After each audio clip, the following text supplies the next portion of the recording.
Ang kwento ni Tomby. Bago natin simulan ang ating kwento, nais ko lang pong ipaalam na tropa natin si Ang Ninuno, Kwentong Bayan, Pintados at JD. Siya din ang nagbibigay ng ating kwentong isasalaysay sa araw na ito. Maraming salamat. Simulan na natin ang kwento. Ang kwentong ito ay hango sa totoong buhay. Mula ito sa isa nating tagapakinig.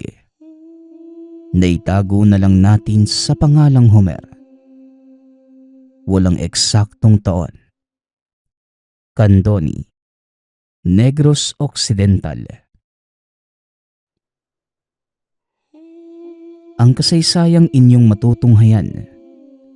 Kwento ng isa sa pinakakontrobersyal na tao sa probinsya ng Negros. Kinilala siya sa pangalang Saturno Oro. Isa sa pinakamayamang Pilipino noong kapanahunan ng Kastila. Sinasabing bago pa man dumating sa bansa ang Gobernador General na si Miguel Lopez de Legazpi, kilala na itong si Saturno bilang Apo Satur na may malawak na lupain at daan-daang tauhang may kakayanang makipaglaban. Kaya naman imbes na sakupin ng mga Kastila, nakipagkaibigan ang mga ito sa kanila at nakipagkasundo. Binigyan ng titulong Don si Apo Satur, ngunit mas pinili niya ang nakasanayang tawag ng mga tao sa kanya. Sa kabila ng pagiging may-ari ng malawak na lupain, nanatiling mapagkumbaba at maawain itong si Apo Satur. Ngunit ang pinagtataka ng mga tao sa kanya ay kung bakit takot sa kanya ang mga sundalong Kastila. Aatras tayo ng ilang buwan. Ito ang mga panahong hindi pa nakikilala ng mga Kastila si Apo Satur. Nagsimula ito nang unang dumating ang grupo ng mga sundalong Kastila sa bayan. At ang pinakaunang lupaing inapakan nila, pag-aari pala ni Apo Satur. Wala pang kaalam-alam ang mga sundalo tungkol sa kasaysayan ng lugar at ng mga taong nakatira doon ng mga sandaling yun. Kaya naman walang habas nilang inabuso ang mga pamayanan. Bawat Pilipinong madadaanan ng mga ito ay pinagbabaril o hindi naman kaya hinuhuli. Nakarating ito kay Apo Satur na kagad namang gumawa ng aksyon. Sinalubong nito ang mga sundalo at sa hindi malamang dahilan, nagtakbuhan ang mga ito palayo sa kanya. Walang nakakaalam ng totoong dahilan maliban sa kanyang nag-iisang pamangkin. Natawagin na lang natin sa pangalang Homer. Nang mga panahong ito, nasa edad 13 na ang binata. Tandang-tanda pa niya ang lahat ng pangyayari. Dahilan kung bakit nailathala ang kwentong ito. Nakasunod kay Apo Satur si Homer na mga oras na yun. At bago pa man nagkaroon ng komprontasyon, binilina na nito ang binatang magtago at huwag magpapakita sa mga gwardya sibil. Nakatayo lang si Apo Satur habang hawak ang baston. Itinutok niya ito sa sundalong dayuhan. Kagad nagsipaghinto ang mga ito sa paglalakad at walang ano-ano'y. Nagsipagtakbuhan pabalik ang mga sundalo. Wala naman pala kayong binatpat eh. Matatapang lang kayo dahil sa mga baril na dala ninyo. Pero pasensya na, hindi kayo sasantuhin ng aking alaga. Wika ni Apo Satur habang nakatitig sa isang malaking itim na nilalang na tanging siya lang at si Homer ang nakakakita. Ayon kay Homer, si Apo Satur ay nagtataglay ng isang makapangyarihang bertud na nagmula sa demonyo. Isa itong uri ng itim na kahoy. Simpleng baston lang kung titignan. Ngunit lingid sa kalaman ng karamihan. na ang basto na ito mula sa buto sa binti ng isang uri ng demonyo. Hindi alam ang pagkakakilanlan ng nilalang na ito. Hindi na din naitanong pa ni Homer sa tiyuhin ang tungkol doon. Nakarating sa pamunuan ng mga Kastila ang pangyayari. Kinumpirma nila ito. Hinanap nila ang tahanan ni Apo Satur. Nagulat sila nang matuklasan na ang taong nakasagupa ng mga gwardya ay ang pinakamakapangyarihang tao sa lugar. Sinubukan din nilang sakupin ang lupain nito, ngunit walang nangyari dahil na din sa dami ng mga tauhan ni Apo Satur na nagkalat sa lugar. Maliban sa mga batak ang katawan, napakahuhusay pang mandirigma ng mga ito. Mula sa iba't ibang tribo ng mga sinaunang Pilipino ang mga tauhan ng Apo. Kaya wala nang nagangad pang pumasok sa lugar. At dahil sa hindi magawang pasukin ang teritoryo ng Apo, gumawa sila ng paraan para kahit papano'y makuha ang panig nito at maging kasangkapan sa gagawing pananakop. Ngunit malayo pa lang, naaamoy na ni Apo Satur ang mga plano, kaya kagad na niya itong pinigilan. Ipinatawag ang Apo sa isang mahalagang pagpupulong na dadaluhan ng Gobernador General upang kausapin. Nakiharap naman ng maayos ang Apo, ngunit sa kasamaang palad, hindi naging maganda ang takbo ng usapan. Hindi sumang-ayon si Apo Satur, kaya naman nagalit ang Gobernador General at pilit itong pinahuli. Iginulong ng mga Kastila si Apo Satur ng araw na yon. Kinabukasan, ipinarada sa plaza upang ipabaril sa salang rebelyon na siyang pinakamalaki nilang pagkakamali. Nakatayo sa entabladong gawa sa kahoy si Apo Satur ng mga oras na yon habang binabasa ng isang Kastilang opisyal ng militar ang kanyang sistensya na isinasali naman ng isa pang Pilipinong nakianib sa kanila ang bawat katagang binabasa nito. Nang marinig ng mga tao ang sistensya, saka naman nagsipag-ingay ang mga ito. Kahit anong gawing pag-aawat ng mga sundalo ay hindi tumigil ang mga tao, hanggang sa itinaas ni Apo Satur ang kanyang kamay. Huwag kayong maingay. Hayaan niyong magsalita ang mga dayuhan.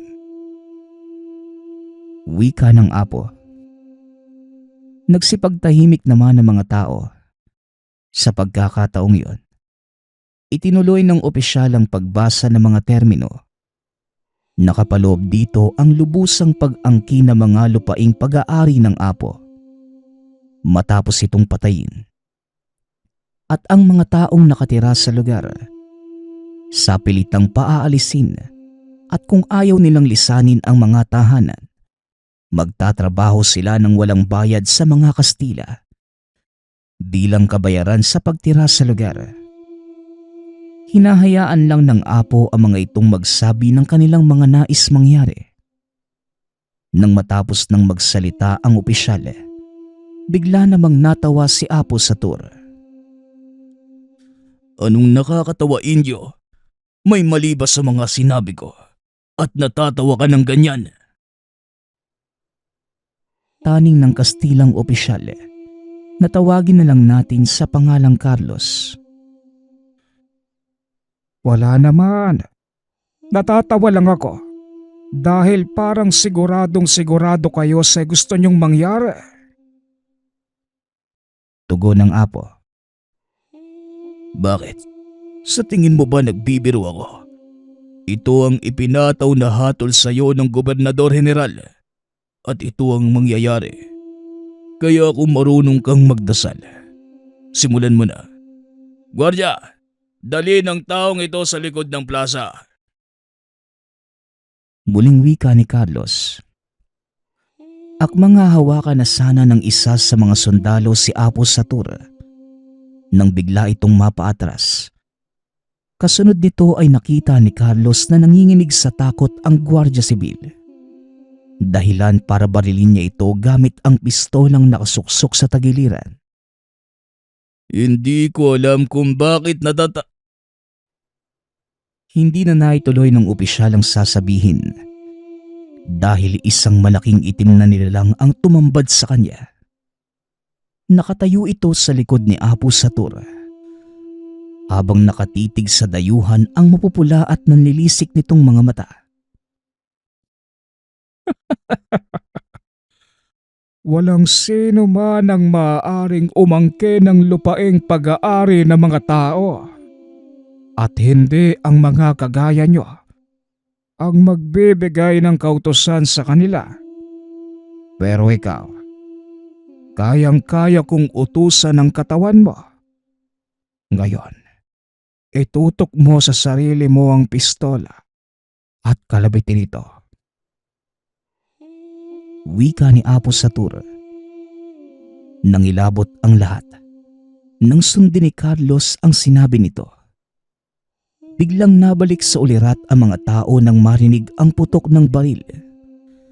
Nagkalat sa sahig ng entablado ang utak ng dayuhan. At ang dugong nagsipagtalsikan sa paligid ang nagsilbing ebidensya ng pangyayari. Tinignan ni Apo Satur ang natitirang sundalo. Kaagad namang binaba ng mga ito ang sandata. Nagsipagtakbuhan palayo. Naghiyawan sa tuwa ang mga tao dahil hindi natuloy ang pagpatay sa kanilang apo. Tiyo, akala ko talaga katapusan mo na eh. Buti na lang at hindi natuloy. Natakot ako dun ah. Wika ni Homer. Walang sino man ang maaaring magtakda ng katapusan ko. Bueno, bumalik na tayo sa pueblo. Marami pa akong gagawin. Tugon ni Apo Satur. Nagsipagsunuran naman ng mga tao.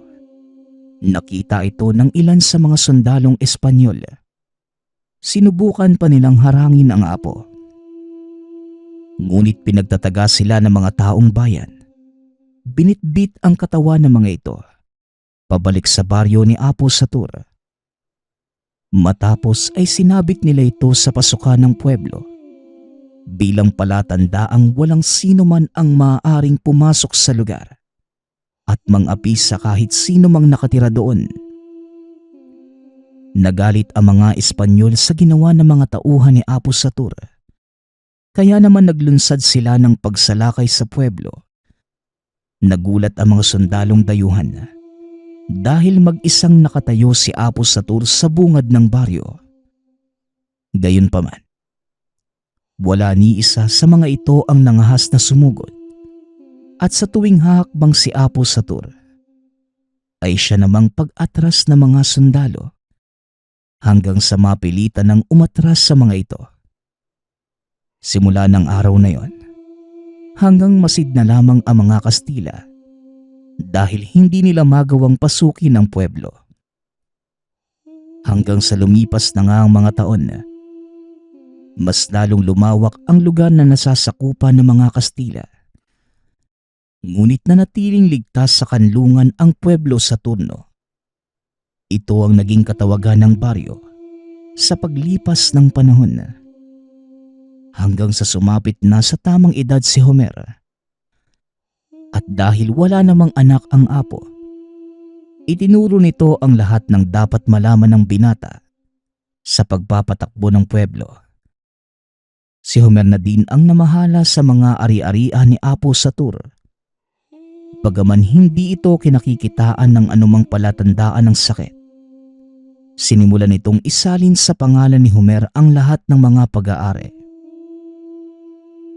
Wag mo na sanang itanong pa sa akin kung bakit ko ito ginagawa. Ito ang alam kong nararapat. Ikaw higit kanino man ang nakakaalam ng aking mga sikreto. Kaya wala na akong iba pang pagkakatiwalaan. Wika ng apo. Na mga sandaling ito ay kausap niya si Homer sa kanilang sala. Ayoko po sanang magtanong tiyo pero nagtataka lang po ako. Dahil wala namang kayong sakit eh. Alam kong hindi kayo basta-basta mamamatay. Dahil sa angkin yung bertud. Wika ng binata. Hindi lang naman sakit ang nagiging dahilan ng paglisa ng isang tao, hindi ba? Pero sa ngayon, Hindi mo pa dapat alalahanin ang tungkol sa mga bagay na yan. Inihahanda lang kita sa mga mangyayari dahil wala namang ibang magmamana ng lahat ng ito, kundi ikaw, Homer. wika ni Apo Satur. Inalagaan ito mula pagkabata si Homer. Gawa ng wala na ang mga magulang nito. 7 taong gulang pa lamang si Homer nang mapunta ito sa kanya. At dahil anak ng nag-iisang kapatid, nagpa siya na lamang itong ampunin ng paslit. Itinuro ni Apo Satur ang lahat ng nalalaman, maliban na lamang sa isang aral.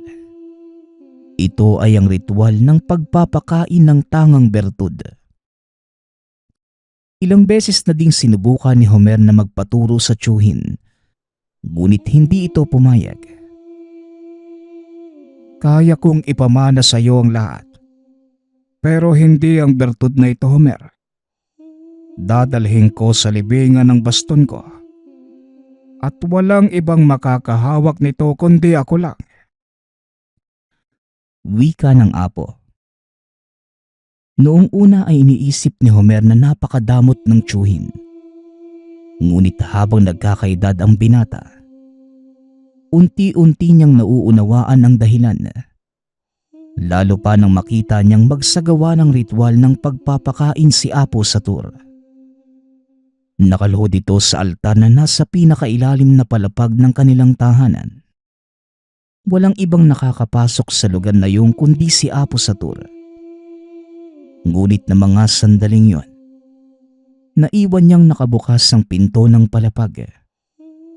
Nagkataon namang hinahanap ng binata ang tiyuhin dahil may mga bisitang dumating.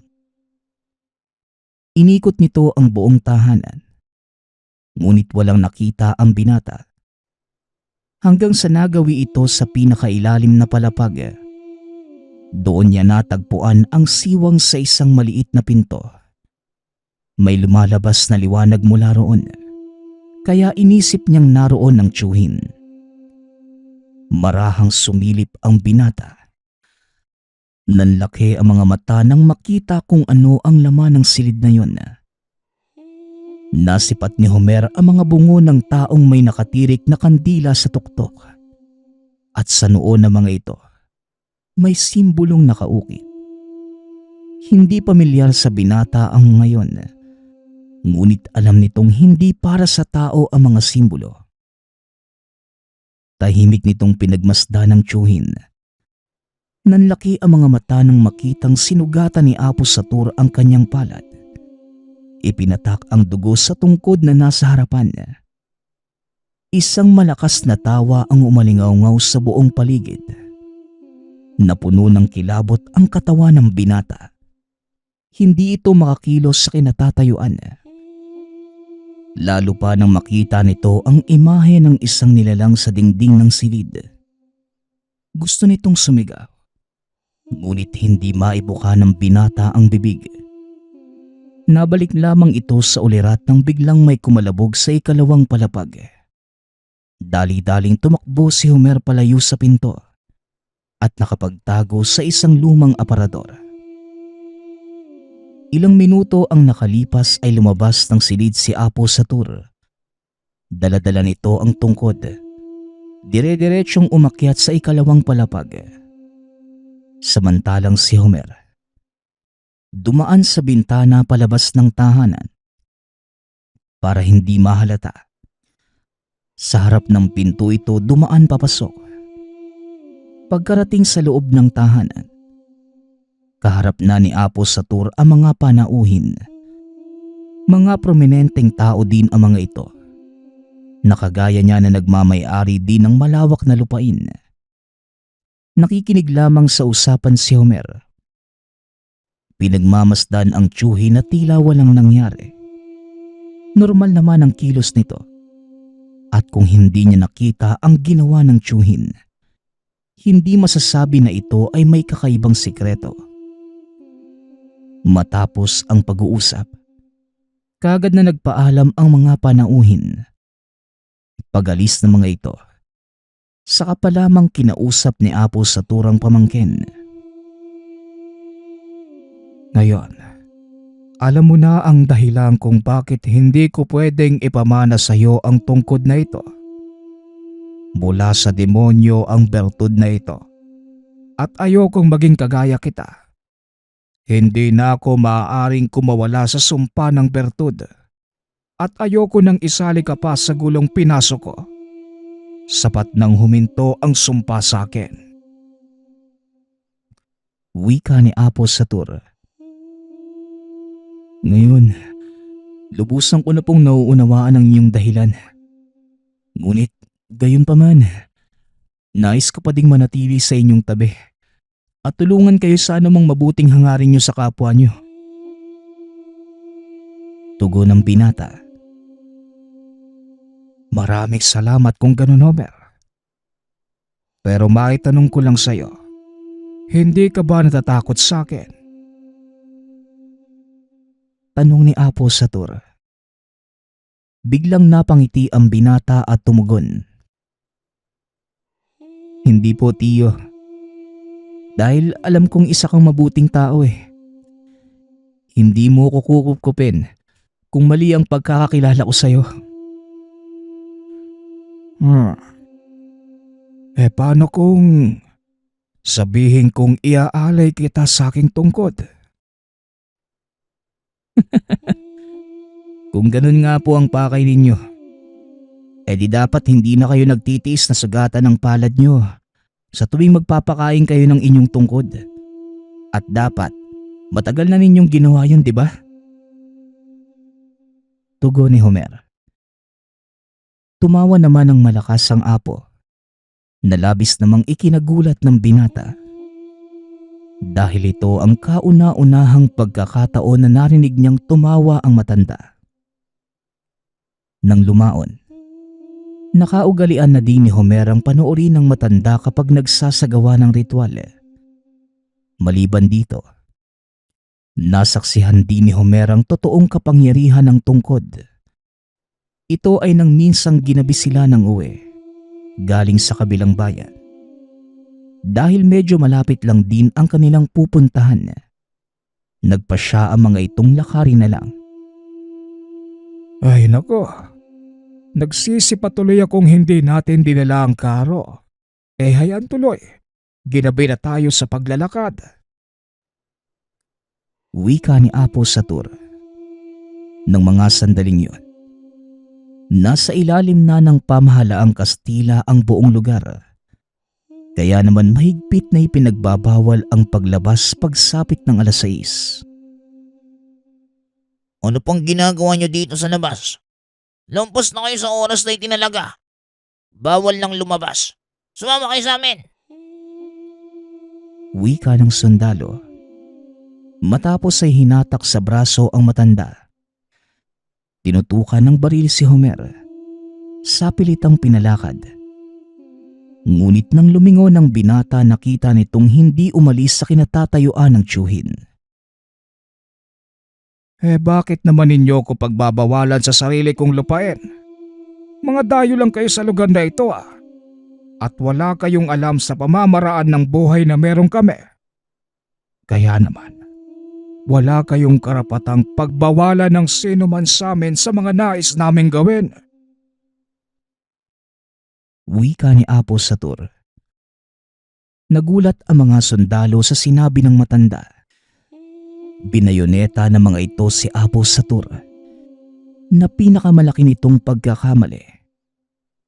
Pagtamang-pagtama ng dulo ng baril sa likod ng matanda ay siya ding pagsambulat ng utak ng kasama nito. Wala naman silang narinig na putok mula sa paligid. At lalong hindi rin yun nagmula kay Homer dahil wala naman itong dalang baril. Dahil sa takot, pinagbabaril ng isa pang gwardya ang matanda. Ngunit naubos lamang ang dala nitong bala Walang natamong pinsala ang matanda. Sinabi ko naman sa'yo na walang maaaring mag-utos sa amin kung ano ang dapat naming gawin. Sariling lupain ko ito, kaya ako ang masusunod. Wika ni Apo Satur. Sabay tutok ng kamay nito sa leeg ng kawal. Namilipit ang leeg nito hanggang sa tuluyang mabali. Yan ang bagay sa inyo. Hindi kayo dapat nandito sa bansa namin eh. Wika ni Homer. Bigla silang nakarinig ng mga huni ng pito mula sa hindi kalayuan. Dali-daling hinila ni Apo Satur ang binata palayo dahil hindi sila pwedeng makita sa lugar. Ngunit sa kasamaang palad, makakasalubong nila ang mga sundalo. Kaya naman pinili ng mga ito ang magtago sa kasagingang nasa gilid ng daan. Nakita nito ang 3 pang gwardya sibil. Napansin ng mga ito ang mga kasamahang nakahandusay sa daan. Nagalit ang mga ito nang makitang sabog ang ulo ng isa, habang ang isa naman ay bali ang leeg. Walang tigil sa pagmumura ang mga ito habang ginagalugad ang paligid. Huwag na tayong gumawa ng anumang gulo. Umalis na tayo sa lugar na ito, Homer. Wika ni Apo Satur. Sa kabila ng taglay na lakas, mas pinipili ni Apo Satur na umiwas sa gulo. Kaso lang ito ang kusang lumalapit sa kanila. Nagagawa naman itong iwasan ng dalawa. Ngunit umabot sa puntong isang tao ang nakatuklas ng sikreto ni Apo Satur. Araw ng kapistahan sa kanilang pueblo. Abala ang lahat sa paghahanda. Pinili ng Apo na magsagawa ng malaking piging sa kanyang bakuran upang marami sa mga nasasakupan ang makakain. Naroon din ang mga tauhan at ilang manggagawa sa bukid para makitulong. Napakadaming baboy ang ipinakatay ng araw na yun. Maliban sa mga inihanda ni Apo Satur, may mga mamamayan ding nag-ambag na mga alagang hayop bilang pangdagdag sa kanilang maihahanda. Halos kahit sa ang sulok ng bakuran ng Apo, may mga nakasalang na litsyon at malalaking kalderong pinaglulutuan ng mga putahe. Dahil sa halimuyak na mga nilutong pagkain, hindi maiwasang mapuna ng mga gwardya ang nangyayari. Napadaan ng mga ito sa pueblo, ngunit hindi sila pumapasok dahil na din sa takot na baka kuyugin sila ng mga taong naroon. Napansin naman ni Apo Satur ang mga ito. Sinubukang anyayahan, ngunit hindi tumalima ang mga gwardya dahil na din sa utos ng kanilang nakakataas. Hayaan mo na po sila, tiyo. Mas mabuti ngang wala sa kanila ang makapasok sa lugar natin dahil siguradong magkakaroon lang ng malaking gulo. Wika ni Homer. Tama ka nga, iho. Sige na, pabayaan nyo na lang sila. Tugon ng Apo. Bukod tanging ang baryo nila ang nagagawang magdiwang ng kapistahan, kaya marami ang dumadalo partikular sa Karatig Bayan. Nang nagkakainan na ang lahat, isang lalaki ang napansin ni Homer na hindi mapirme sa isang lugar. Bitbit nito ang pinggan habang nag-iikot sa paligid na tila may kung anong hinahanap. Hindi ito nilubayan ng tingin ni Homer. Nakita niya itong pumasok sa loob ng kanilang tahanan. Ngunit mahigpit na ipinagbabawal ni Apo Satur ang pagpasok sa lugar dahil na din sa mga sikretong nakatago sa loob. Dali-daling sinundan ni Homer ang lalaki upang sawayin. Mabuti na lang at nakinig naman ito. Paglabas ng tahanan, nakita ng binatang may kausap si Apo Satur. isang lalaking nakasuot ng magarang kasuotan. Hinayaan niya lang itong kausapin dahil wala namang ginagawang masama ang lalaki. Naglakad-lakad sa paligid si Homer dahil talagang napakadami sa mga taga-Karatig Bayan ang noon lamang nakita sa tahanan ni Apo Satur. Hindi makatiis sa mga ito. Nagpupumilit na pumasok ng tahanan o hindi naman kaya maghahanap ng paraan para makaakyat sa ikalawang palapag ng bahay. Bandang huli, hinayaan na lamang ito ng apo. Abala ito sa pakikipag-usap doon sa lalaki. Nanatili naman si Homer sa malayo dahil ayaw nitong isipin ng matanda na nakikinig siya sa usapan. Ngunit ito pa mismo ang nagpalapit sa kanya. Dali-dali namang lumapit si Homer. At nang nasa malapit na ito, narinig niya ang usapan ng dalawa. Ang pamangkin ko na ang kakausapin niyo sa susunod tungkol sa taniman. Siya na ang mamamahala nito. Kung may mga bagay kayong nais itanong, sa kanya na kayo lumapit. Wika ng matanda. Ipinakilala din ito ang kausap sa pangalang Faustino. Ganun po ba, Apo? Maraming salamat po sa pagbibigay alam. Hayaan po ninyo ang pamangkin nyo na lang ang kakausapin ko sa susunod. Tugon ng lalaki. Hindi mapalagay si Homer na mga sandaling yun. Alam niyang may kung ano sa taong kausap ni Apo Satur. Kaya matapos ang pag-uusap na yon, hindi niya ito nilubayan ng tingin. Bagay naman na napansin ni Apo Satur. Oh, Homer, mukhang kanina mo pa tinitignan yung lalaking yun ah. Meron bang problema? Tanong ng Apo. Wala naman po, Manong. May kung ano lang po ako nararamdaman sa kanya eh. Hindi ko may paliwanag. Pero malakas ang kutob ko na hindi siya gagawa ng tama. Tugon ng binata. Tama ka, Iho. Si Faustino ay isa sa mga taong binayaran ng mga Kastila upang kumbinsihin ang mga kagaya kong umanib sa pamahalaan ng mga dayuhan. Malaki ang nakukuha nilang halaga sa mga ito. Maliban pa doon, protektado din ang kanilang mga ari-arian, bagay na inaalok niya sa akin. Ngunit alam mo namang hindi natin kailangan ng proteksyon mula sa mga dayuhan, hindi ba? Kaya wag mo na siyang intindihin. Ang mabuti pa, Homer, makipagsaya ka na lang sa mga taga-pueblo. Muling wika ng matanda. Ngunit hindi pa din talaga nilubayan ang titig ni Homer ang lalaki. Hanggang sa sumapit ang gabi. Nagpaalam na magpapahinga ang matanda at si Homer ang mag-isang naiwan upang tignan ang mga naiwang bisita. Dito na niya nakumpirmang tama ang hinala. Habang nagkakasiyahan, bigla na lamang nakarinig ang binata ng mga nababasag na kagamitan. At nang lapitan niya ito, nakitang nakikipagsuntukan ang lalaki sa ilang tauhan ni Apo Satur. Dali-daling lumapit si Homer upang awatin sana ang mga ito.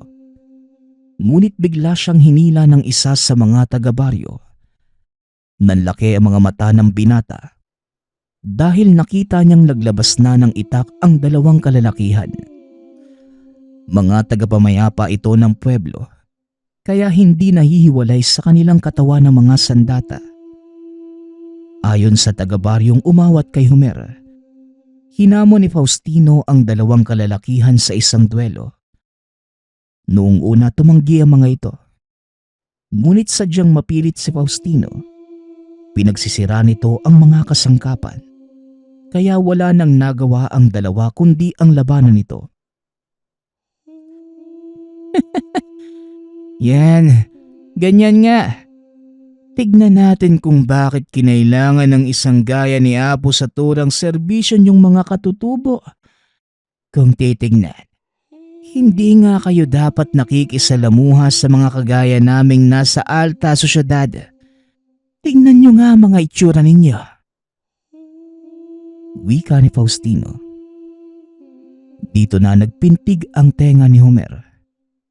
Akmang susuguri na nito si Faustino nang bigla naman siyang awati ni Apo Satur. Ano naman ngayon ang problema sa kanilang kasuotan, Senyor Faustino?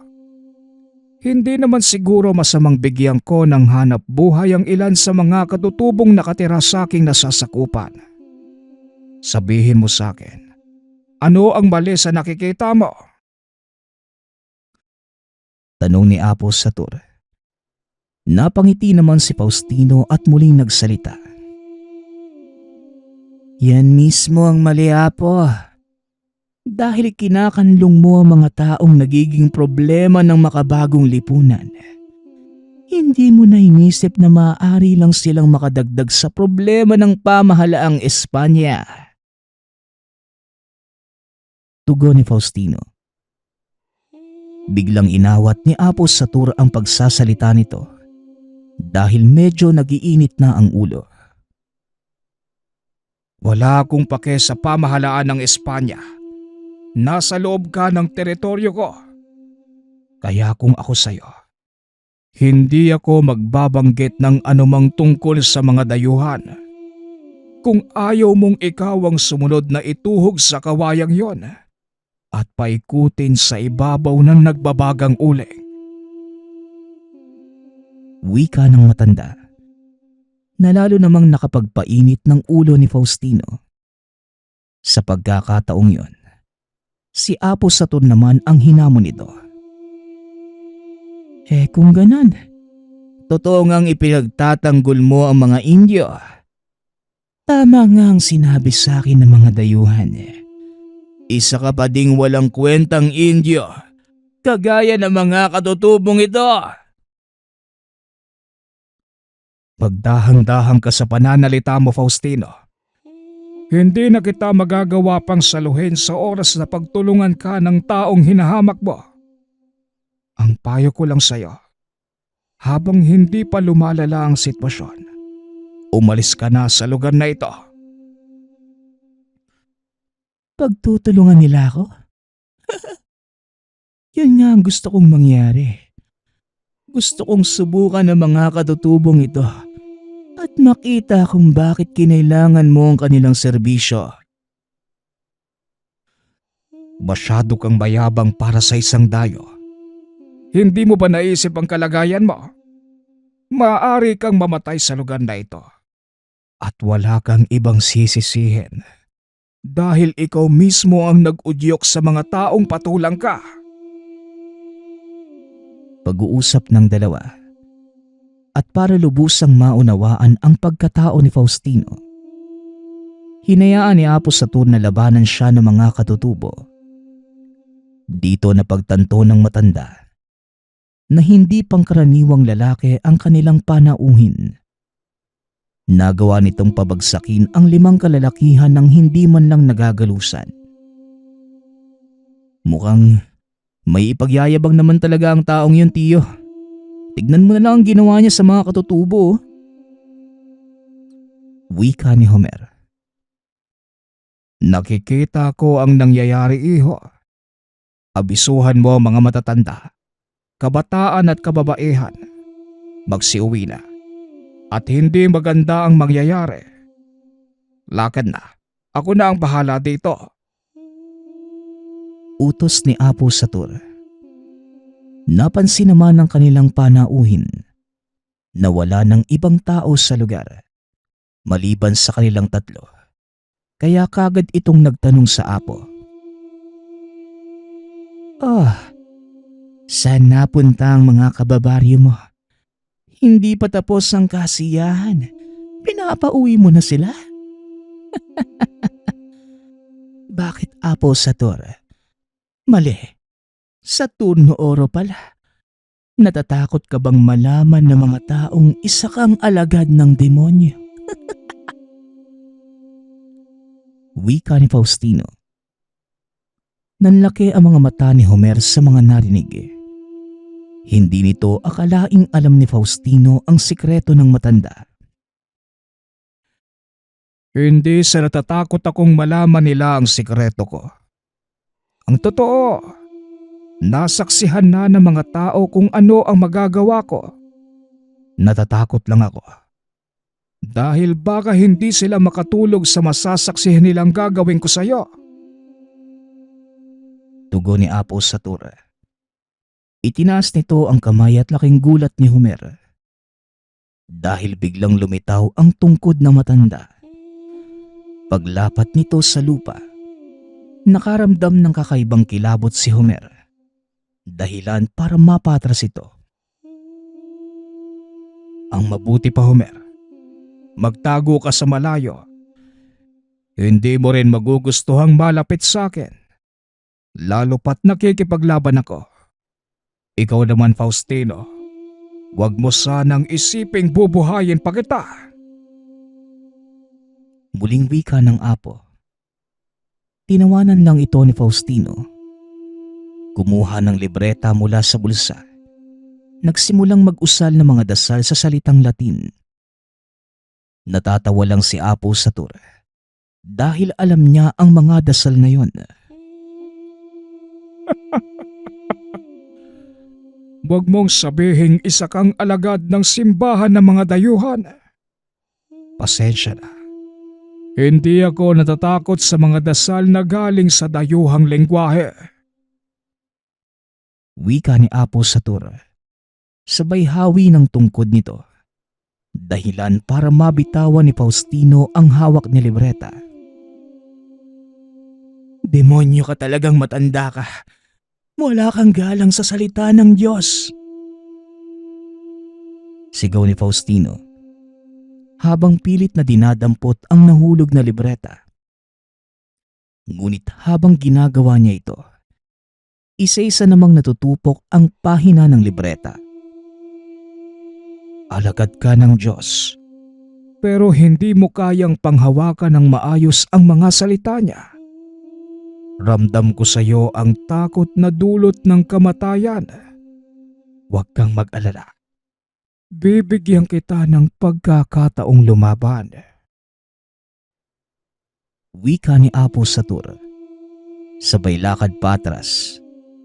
Binigyan ito ng sapat na espasyo si Faustino upang isagawa ang mga paghahanda. Ilang minuto pa ay nakatapos na ito at muling hinarap si Apo Satur. Hindi ako nasisindak sa mga palabas mo, tanda. Kaya maghanda ka na. Dahil ibabalik na kita sa impyernong pinanggalingan mo. Wika ni Faustino. Tumawa ng malakas si Apo Satur. Muling ikinumpas sa mga kamay. Sa pagkakataong yon, umawi ang mga mesa at upuang nakaharang sa daraanan nito. Habang nakatutok kay Faustino ang tungkod, nagbubulong pa ito ng mga dasal sa hangin. Dahilan para magtamo ng mga pinsala sa katawan ng kalaban nang hindi man lang hinahawakan ng matanda. Akmang gaganti na sana ng Tigalfo si Faustino nang biglang takpa ng matanda ang kanyang bibig gamit lamang ang sariling mga kamay. Hindi makapaniwala si Faustino dahil nakarating na sa harapan niya ang matanda nang walang kahirap-hirap at ganun lamang kabilis. Huwag ka nang manlaban pa, iho. Ayokong makasakit nang dahil lang sa gusto mong patunayang mas malakas ka kesa sa akin. Dahil sa nangyayari ngayon, alam mo sa sarili mong wala kang laban. Kaya mas makakabuting sundin mo ang mga payo ko. Ibaba mo ang depensa mo at sumuko. Wika ni Apo Satur. Sabay tulak palayo kay Faustino. Ngunit kagaya ng inaasahan, hindi ito nakinig. Muling nagbato ng Tigalpo ang binata sa pag-aasang mapapagana niya ito sa malapitan. Ngunit kusa lang din itong tumalbog at at ang masama pa ay nagrebelta sa kanya ang sariling dasal. Kitang-kita ni Homer kung paanong sumuka ng dugo si Faustino. Unti-unti na ding nanghihina ang tuhod nito. Ngunit pilit pa ding tumatayo. Napailing na namang ang binata sa pinapakita nitong determinasyon. Ngunit alam din ni Homer na walang silbi ang ginagawang pakikipaglaban ni Faustino. Dahil halata namang wala itong kalaban-laban kay Apo Satur. Hanggang sa kusa nang huminto sa pag-atake ang Apo. Dahil napagtantong wala nang kahihinatnan pa ang labang yon. Tumigil ka na, Faustino. Hindi ko na itutuloy ang labang ito. Dahil nawawalan na ng saysay ang lahat ng ginagawa mo. Wika ni Apo Satur. Para sa'yo, walang saysay ang lahat ng ito. Ngunit sa akin, hindi. May nais akong patunayan. At hindi ako titigil hanggat di ko yun nagagawa. Tugon ni Faustino. Alam mo kung ano ang meron sa'yo, Faustino. Isang bulag na determinasyon. Wala kang dapat patunayan. Hindi sa akin. At mas lalong hindi para sa ibang tao. Muling wika ni Apo Satur. Ngunit sa kabila ng mga pangaral na ito, nanatiling matigas ang ulo ni Faustino. At habang nakababa ang depensa ng matanda, saka naman ito nagbato ng malakas na atake. Bahagyang tinablan si Apo Satur. Ngunit hindi naman gaanong kalaki ang naging pinsala. Kaya hindi rin nag-alala si Homer. Muling nilingon na matanda ang kalaban. At sa kahuli-hulihang pagkakataon, binalaan niya ito. Sa huling pagkakataon, Faustino, isuko mo na ang labang ito. Wala kang mapapala. Manalo matalo, hindi ka pa din makukontento sa mga narating mo. Dahil ito ang totoong kalikasan ng mga tao. Walang pagkakontento. Sa kahit anong aspeto ng buhay, hindi tayo nakukontento. At palaging nakukulangan lalo na sa mga bagay na ginagawa ng kapwa natin. Wika ni Apo Satur. Huwag mo akong pangaralan, tanda. Hindi mo alam ang pinagdaanan ko bago marating ang antas na ito. Kaya hindi ako pwedeng huminto ngayon hanggat hindi napapatay ang isang mataas na uri ng demonyong kagaya mo. Hindi ka mananalo kung puro determinasyon lang at tapang at paiiralin mo. Sa buhay, kailangan mo ding mag-isip. Hindi puro sugod lang ng sugod. Kagaya ngayon, alam kong nakikita mong magaganap ang ganitong pangyayari. Bakit ka pa din tumutuloy? Dahil may gusto kang patunayan. Pues ngayon, napatunayan mo na. Wala kang kalaban-laban sa akin. Kaya oras na sigurong ihinto ang labang ito. Wika ni Apo Satur. Akmang magbabato pa sana ng tigalpo si Faustino. Nang bigla namang batuhin ni Homer ng kaldero ang panauhin. Tinamaan ito sa ulo. Inakala ni Homer na doon na magtatapos ang laban. Ngunit nagkamali ito. Dahil lalo lamang niyang ginalit si Faustino. Walang hiya ka. Bakit mo kailangang makialam? Isang panlalapastangan ang ginawa mo sa nagaganap na duelo. Wika ni Faustino. Sabay bato ng tigalpo kay Homer. Tinamaan ng binata. Namilipit ito sa sobrang sakit ng ulo at katawan. Kagad namang kinalas ni Apo Satur ang dasal. Dahilan para ibaling ni Faustino ang atensyon sa kanya.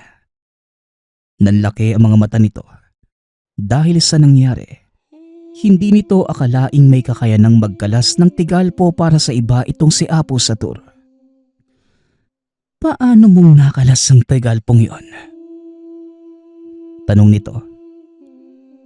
Ang kakayanan ni Saturno Oro, walang hanggan. Lalo pag nandito sa loob ng kanyang teritoryo. Kaya kung ako sa'yo, susuko na lamang ako. Tugon ni Apo Satur.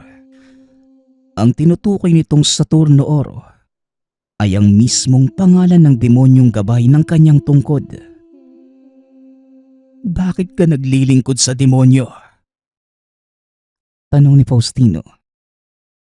Kagad namang natawa si Apo Satur sa naging tanong nito. Naglilingkod sa demonyo? Mukhang mali yata ang tinuran mo. Hindi ako ang naglilingkod sa demonyo. Sa halip ako ang pinaglilingkuran nito. Tugon ni Apo Satur. Nanlaki ang mga mata ni Faustino dahil ang buong akala nito naglilingkod ang matanda sa demonyo.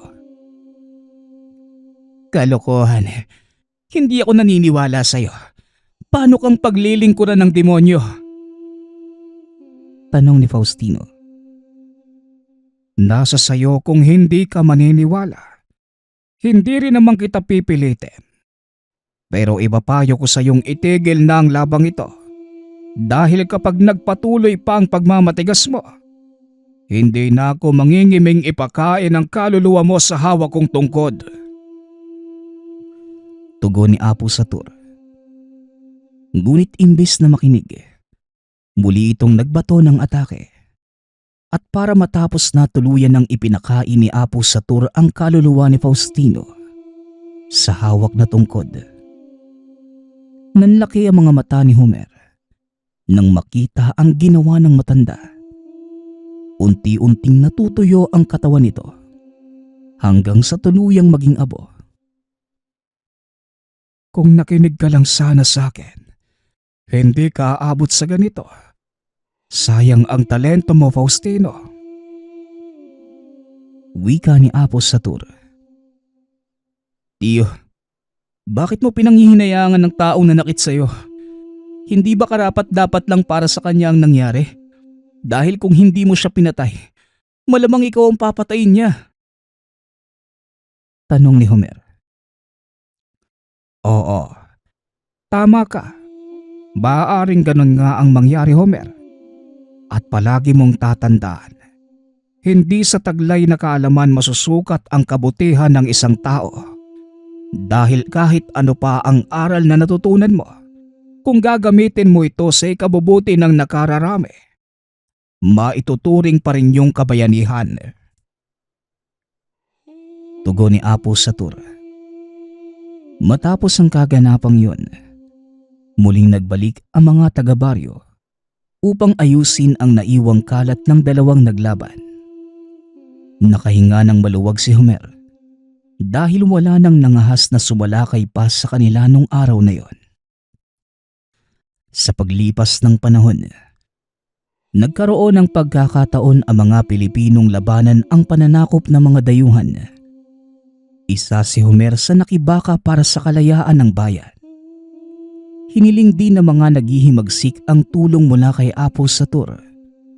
Hindi naman ito nag-atubiling tumulong. Sa pamamagitan ng tungkod ni Apo Satur, nagawa nilang palayasin ang puwersa ng mga Kastila sa bayan. Napalakas ang depensa ng lugar. Lumaganap sa buong Kabisayaan ang nangyari sa bayan ng Kangkoni. Hanggang sa umabot na sa puntong nagsasama na ng praile ang mga hukbo ng Espanya para basbasan ang mga sundalo sa laban. Ang kaganapang ito ay nangyari sa Pueblo de Bago, sa ilalim naman ng pamumuno ni Kapitan Juan Araneta. Ito ang naging kanlungan ng mga Kastila matapos silang palayasin ng puwersa mula sa sur, sa pamumuno naman ni Papang Isyo, isa sa mga kinikilalang bayani ng Kawayan Negros. Salamat sa iyong pagdating, Apo Satur. Hindi ko akalaing pauunlakan mo ang aking paghingi ng tulong. Hindi namin kinakaya ang puwersa ng mga Kastila sa lugar na ito. Kaya ako nagpadala ng mensahero para iparating sa iyo ang aming kalagayan. Wika ni Kapitan Juan. Wala kang dapat ipagpasalamat, Juan Araneta. Ito ang ambag ko sa ating bayan. Ayokong napapasailalim sa pamumuno ng mga dayuhan. Tugon ni Apo Satur. Sa pamumuno ni Kapitan Juan, nagawa nilang itaboy ang puwersa ng mga Kastila. Hindi nagtagal ay kumalat ang balitang humiling ng kapangyarihan ng demonyo ang mga Pilipino para manalo sa laban. Dahil na din sa sunod-sunod na tagumpay ng ating mga kababayan noong mga panahon ng himagsikan, nagawang manalo ng mga Pilipino hanggang sa muli tayong mapasailalim sa pananakop ng isa pang lahi mula sa kanluran. Na mga sandaling yon, mahina na si Apo Satur. Halos wala na itong lakas para makipaglaban. Marami pa ang nangangailangan sa aking tulong, Homer. Ngunit wala na akong oras. Nais kong iparating mo sa iba natin ang aking kalagayan. Sabihin mong wala silang dapat ipag-alala dahil tutulong pa din tayo. Magpahinga ka na po, Tiyo. Ako na po ang bahalang magparating ng inyong mensahe sa mga kapanalig natin. Pasensya ka na, Homer. Pero hindi ko maaaring ipamana sa iyo ang tungkod na ito. Kailangan kong dalhin sa hukay ang bertud nang sa ganon, wala nang ibang makagamit pa. Ano po bang kinakatakot ninyo, Apo? Bakit ayaw mong ipamana sa akin ng bertud? Hindi naman sa wala akong tiwala sa iyo, Homer. Ngunit ang ikinakatakot ko, maaaring lamunin ka ng kasamaang dulot ng tungkod. Sa halip na ikaw ang paglingkuran nito, ikaw pa ang maglilingkod sa demonyo. Nauunawaan ko po. Kaya hindi ko nahangarin pa ang manahin ng tungkod na yan. Pag-uusap ng dalawa. Sa paglipas ng mga araw, nagtagumpay ang himagsikan.